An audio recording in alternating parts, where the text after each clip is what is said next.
कि जहां पर आप चुनाव जीत जाएं वहां पर तो सब कुछ बहुत अच्छा, जहां पर चुनाव हार जाएं वहां पर फिर इलेक्शन कमीशन बीजेपी को जिताने का काम कर रहा है। नहीं, आपने महत्वपूर्ण सवाल उत्तर सुनिए, मेरी बात सुनिए।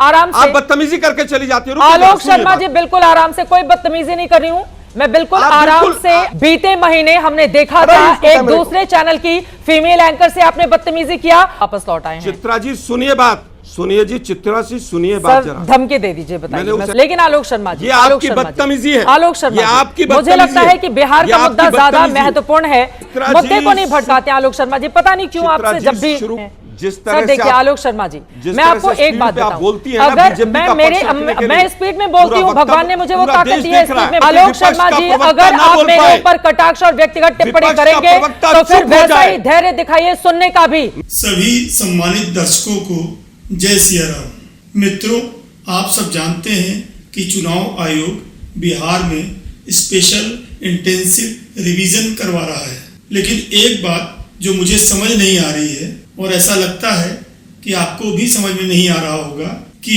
इंडी गठबंधन के लोगों को इस रिवीजन से प्रॉब्लम क्यों हो रही है, वो लोग इसका विरोध क्यों कर रहे हैं। क्योंकि इससे ये फायदा होगा कि जो सही वोटर हैं वो कम से कम चुनाव में वोट दे सकेंगे और जो वोटर हमारे देश के नहीं हैं वो चुनाव में वोट नहीं दे पाएंगे। तो इसमें इतनी प्रॉब्लम क्यों हो रही है, ये बात मुझे अभी तक समझ नहीं आ रही है। विरोध करते करते राष्ट्रीय जनता दल के सुप्रीमो श्री तेजस्वी यादव जी ने एक ऐसा बयान दे दिया जिससे हड़कंप मच गया। उन्होंने ये दावा किया कि वो चुनाव का बहिष्कार भी कर सकते हैं। आइए सुनते हैं तेजस्वी जी ने क्या कहा। तो जब बेईमानी करना है तो हम लोग इस पे विचार कर सकते हैं बॉयकॉट करने का चुनाव। हम सब दल के लोगों से बात करेंगे। महागठबंधन चुनाव का क्या मतलब रहेगा जब लोकतंत्र में जनता ही वोट नहीं देगी तो क्या मतलब रह जाएगा। तो हम लोग इस पे गंभीर होकर के चुनाव बहिष्कार पर चर्चा हम लोग कर सकते हैं, ये विकल्प हमारे पास खुला है। एक डिबेट शो के दौरान जब इस बारे में कांग्रेस प्रवक्ता से पूछा गया तो उन्होंने गोलमोल जवाब देना शुरू कर दिया। मशहूर एंकर और तेज तर्राक चित्रा त्रिपाठी और कांग्रेस प्रवक्ता के बीच जम के तू मैं हो गई। यहाँ तक कि कांग्रेस प्रवक्ता डिबेट छोड़ करके भागने लगे।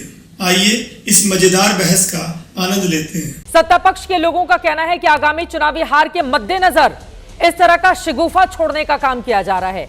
तेजस्वी यादव का तो बयान सामने आ गया है। क्या कांग्रेस पार्टी भी इस बात से सहमत है कि अगर एसआईआर को लेकर आप लोग संतुष्ट नहीं हुए तो फिर बिहार में चुनाव का बहिष्कार कर दिया जाएगा? लीडर हैं तेजस्वी जी, उनका बयान आया है, मीडिया के माध्यम से हमने सुना है जी। तो मुझे लगता है कांग्रेस पार्टी ने अभी इस तरह का कोई ना विचार किया है ना कोई निर्णय लिया है। लेकिन जिस तरह से इलेक्शन कमीशन बहुत बुरी तरह से बीजेपी को जिताने पे उतारू है, इलेक्शन कमीशन बीजेपी को बचा रहा है, बीजेपी इलेक्शन कमीशन को बचाने का काम करती है। और पूरे सब लोग मतलब विपक्ष से ही सवाल क्यों पूछ रहे हैं, इलेक्शन कमीशन आकर प्रेस कॉन्फ्रेंस क्यों नहीं करता उसके ऊपर। चित्रा जी ही सवाल क्यों पूछने के लिए मजबूर हो जाती हैं कि जहां पर आप चुनाव जीत जाएं वहां पर तो सब कुछ बहुत अच्छा, जहां पर चुनाव हार जाएं वहां पर फिर इलेक्शन कमीशन बीजेपी को जिताने का काम कर रहा है। देखिए, नीतीश कुमार के इर्द गिर्द 2005 से वहां की राजनीति चलती रही है। वो एनडीए के पास रहते हैं तो एनडीए वाले जीत जाते हैं, वो आरजेडी के पास रहते हैं तो महागठबंधन जीत जाता है। ये अब तक का पिछले 20 सालों का रिकॉर्ड कहता है। नीतीश कुमार अभी एनडीए के पास हैं, एनडीए वाले उत्साह से भरे हुए हैं। उनका कहना है डबल इंजन की सरकार है, हम तो जीत ही रहे हैं, ये लोग डरे हुए हैं, इस वजह से चुनाव आयोग को निशाने पर ले रहे हैं। लेकिन जब इलेक्शन कमीशन ही पूरी तरह से बीजेपी के पिट्ठू की तरह काम करेगा तो तमाम सवाल उठेंगे। अब आपने कहा कि जहां आप जीत जाएं वहां जीत जाएं, अरे भाई सेलेक्टिव होगा काम। आप लोग सवाल कैसे पूछ पाएंगे फिर, नहीं तो विपक्ष से एक दो राज्य जिता दो एक साल में, बाकी सब कब्जा कर लो। ये इसमें कोई रॉकेट साइंस है क्या? आप नहीं, दिलचस्प ये बड़ा दिलचस्प है। आप मुझे बताइए बिहार में आखिरी बार आपके मुख्यमंत्री कब बने थे आलोक जी? अरे भाई, जिस बिहार को लेकर चर्चा हो रही है, मेरा ये सवाल है, आपको आखिरी बार याद है कि बिहार में कांग्रेस पार्टी के मुख्यमंत्री कब बने थे? क्यों नहीं लेना देना है? बड़े राज्यों में आलोक शर्मा जी, मेरा बस ये कहना है, आप बड़ी पार्टी हैं, आप बड़ी पार्टी हैं, आप उत्तर प्रदेश में गायब हैं 89 के बाद, आप बिहार में 40 सालों से गायब हैं, आप पश्चिम बंगाल में 1977 के बाद से गायब हैं। भाई नीतीश कुमार का तो प्रधानमंत्री नरेंद्र मोदी का 2014 से शुरू हुआ ना देश को लेकर, उनका जो शंखनाद या आगाज जो मजबूती थी। नहीं, आपने महत्वपूर्ण सवाल, उत्तर सुनिए, मेरी बात सुनिए। आराम से, आप बदतमीजी करके चली जाती हो। आलोक शर्मा जी, बिल्कुल आराम से, कोई बदतमीजी नहीं कर रही हूँ मैं बिल्कुल आराम से सवाल पूछ रही हूँ, आराम से। आप बीजेपी का सवाल, आप बीजेपी का पक्ष प्रवक्ता से भी ज्यादा बुरी तरह से रखते हैं। आलोक शर्मा जी, अब इस गिदड़ भपकी का डर नहीं लगता मुझे। जनता देख रही है, ये लाइव वो है, ये बदतमीजी करके आलोक शर्मा जी, ये आपकी आदत पड़ गई है हर चैनल पर फीमेल एंकर से जाकर बदतमीजी करने की। आलोक शर्मा जी को हर चैनल में आदत पड़ गई है फीमेल एंकर से बदतमीजी करने की। बीते महीने हमने देखा था एक दूसरे चैनल की फीमेल एंकर से आपने बदतमीजी किया, और अब यहां पर एबीपी न्यूज पर आकर आप मुझसे बदतमीजी कर रहे हैं, वो भी तब जब आपको मैंने पूरा वक्त दिया कि आप अपनी बात कहें और उसके बाद मैं सुधांशु जी के पास जाऊं। ये लाइव शो है, रिकॉर्डेड शो नहीं है, और इसमें किस तरह का बर्ताव आलोक शर्मा बोल रहे हैं और इस तरह की गिदड़ भपकी किसी और को दीजिएगा आलोक शर्मा जी। चुनाव आयोग को देते रहिएगा, एंकर्स को मत दीजिएगा, और जिस भाषा में आप बात करेंगे उसी भाषा में जवाब सुनने का भी मादा रखिए, तब आया करिए डिबेट के लिए। यह कोई तरीका नहीं हो सकता कि आप कुछ भी बोलकर चले जाएंगे एंकर को, और एंकर अगर बोले तो आप तुरंत कान से एपी हटाकर यहां पर गीदड़ भपकी देंगे। आदत पड़ गई है आप लोगों की, आदत पड़ गई है। बीते महीने आपने एक दूसरे चैनल की फीमेल एंकर से बदतमीजी की थी, और फिर आज मेरे साथ आप कर रहे हैं। कांग्रेस पार्टी को अपने ऐसे प्रवक्ताओं को समझाना चाहिए, डिबेट में तैयारी के साथ आए, एंकर पर हमला करने के लिए नहीं आए, पूरी तैयारी के साथ आइए, अपनी बात कहिए। और लोकतंत्र में मेरा यह अधिकार है, मैं पत्रकार हूं, सवाल बीजेपी से पूछूंगी, कांग्रेस से पूछूंगी, जितने लोग जुड़े रहेंगे उससे पूछूंगी। देश की जनता डिसाइड करे।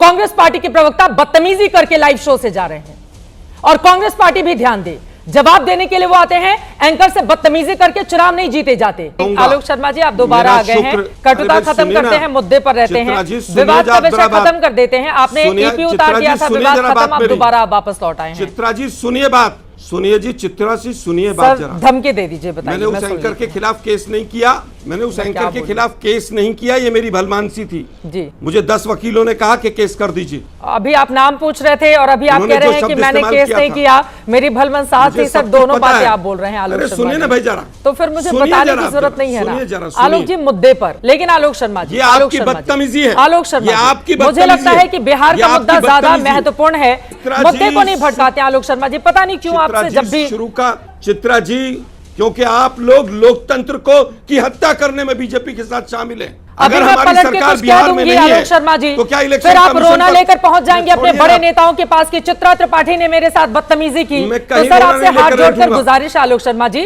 आलोक जी, मैं आपकी शिकायत लेकर अपने बॉस तक नहीं जाती हूँ, और ना आपकी शिकायत लेकर मैं उधर जाती हूँ आपके लोगों तक। अगर आपके अंदर लड़ने का मादा है तो बताइए, फिर मैं जवाब दूं।